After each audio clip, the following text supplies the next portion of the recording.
This WBTV high-definition program is sponsored by Time Warner Cable. WBTV News at 5 starts right now. Y'all should let her go. Y'all got in there for no reason. This teenager sticking up for his teacher, who also happens to be his girlfriend. Tonight, the illegal affair that's landed her behind bars. Plus, live under the Gulf of Mexico, mud and cement pumped into a broken pipe in hopes of stopping that massive oil spill. But first at 5, Charlotte's chief of police is not happy. We're measuring it against a record number.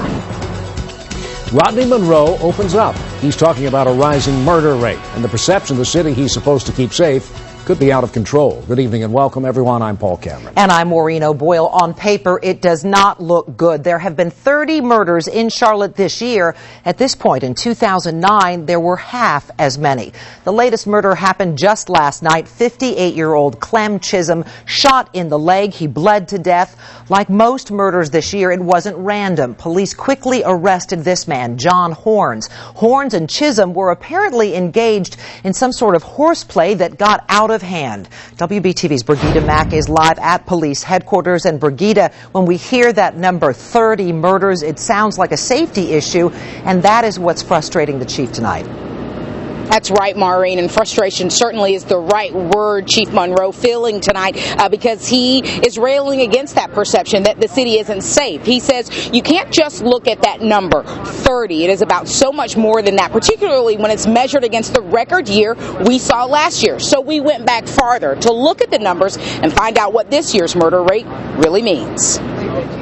As Police Chief Rodney Monroe talked to us from inside the homicide offices, what he calls the hub of police headquarters, he wants to be clear. The average citizen should not believe that their lives are in such danger that when they walk outside their doors that they're subject to having their lives taken. While the city's murder rate may be on the rise, he says it's still safe and police are still in control. We're going to see ebb and flows of different categories, but when we do, we're going to try to put forth the resources we need to bring things to a much lower acceptable level. After a banner year in 2009 where the murder rate hit a nearly 30-year low, Monroe points to the homicide rate in years past to help put the current rate in perspective. While there were only 15 murders this time in 2009, there were 34 at the same time in 2008 and 29 up to this point in 2007.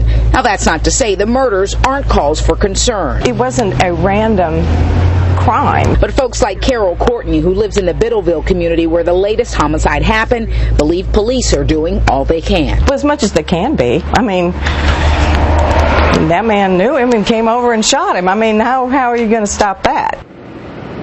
One other thing Chief Monroe wanted to point out is that the majority of these murders, they made arrests in within the first 48 hours. Now, coming up tonight at 6, you're going to hear more from Chief Monroe, including what he says could be driving this rate. We're live outside police headquarters. I'm Brigida Mack, WBTV, on your side. Brigida, thanks. We'll see you at 6. CMPD has a busy weekend ahead. Sky 3, live over uptown Charlotte. Speed Street starts tomorrow. They are setting up and getting ready. Extra patrols are needed. What officers are doing to keep you and your family safe? That's coming up all new at 5:30. A teacher turns herself into police and claims she did nothing wrong. 28-year-old Nicole Chapman, charged with indecent liberties with a student and 2 counts of sex offense on a student. Chapman was a teacher at North Shelby High School, but resigned yesterday. WBTV's Dedrick Russell is live in Shelby with some new information tonight. Now, Dedrick, you talked to this student involved, and he claims that he's in love. Yeah, Paul, drama unfolding here in Shelby tonight as the teacher remains behind bars, claiming she did nothing wrong. And as for that student, he told me today he's standing by his woman. Him and his mama will talk to y'all and tell y'all there was nothing happened. While handcuffed, 28-year-old Nicole Chapman gave reporters instructions and told me her theory why she has been charged and arrested. Go to 607 Subtle Street and he will tell you he's not a victim. So why do you think this happened? Why do you think this is happening? Probably because I'm white and he's black. You think that's it? I think that's it. So you're saying there's no relationship whatsoever? Like I said, go to 607 Subtle Street. Since the teacher did not say if she had a relationship with the teen, we headed over to Subtle Street. There we found 19-year-old Devajia Sniper. He admits to having a sexual relationship with the 28-year-old teacher. It was my decision. And what did she say?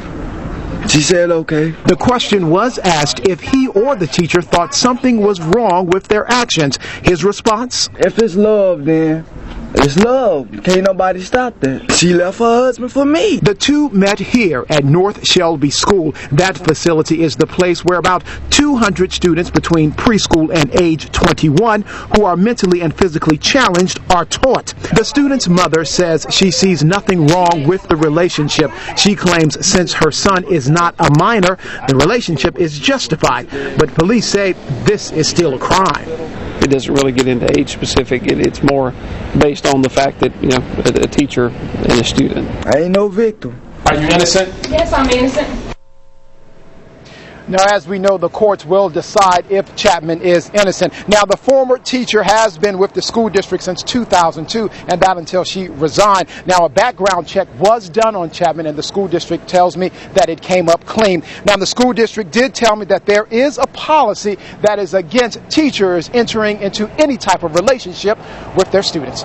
We're live in Shelby tonight. Dedrick Russell, WBTV, on your side. Dedrick, thank you. Now, Chapman remains in jail on a $75,000 bond. Her first court appearance is tomorrow morning. A letter went home today informing North Shelby school parents that Chapman has resigned and a new teacher will take her place. Desperate efforts underway right now to stop oil pouring into the Gulf of Mexico. We want to take you live 5,000 feet underwater. These pictures are from British Petroleum.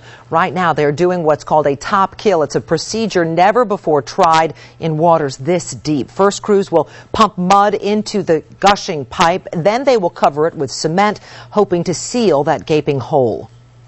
If it's successful, and there are no guarantees, it should greatly reduce or eliminate the flow of oil now streaming into the Gulf from the seafloor. And back to those live pictures underwater. It will be a couple of days before BP knows if this top kill is working. So far, 7 million gallons of oil have spilled in the Gulf. A soldier from Concord died in combat while fighting in Afghanistan. The Pentagon says 22-year-old Private First Class Chris Barton killed in a gunfight with insurgents on Friday.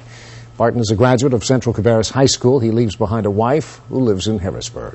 7 people hurt in this crash in West Charlotte, and police say the driver of the BMW was turning into the path of this Mercury coming off Hildebrand Street and Beatties Ford Road. All 6 people inside the Mercury, along with the driver of that BMW, they went to the hospital, though, with non-life-threatening injuries. This is not the first accident that's happened here. There's been a couple accidents within the last 2 months up here. Or something. They need to put a light where people can't just come out of that street, because this is like the second accident I've seen. After hearing those concerns, we checked the Charlotte DOT's list of high accident intersections. Beatties Ford and Hildebrand did not make the list. However, we learned there have been 15 crashes at that intersection in the past 3 years. 8 have involved injuries. A fire that burned down a marijuana growing operation is ruled arson.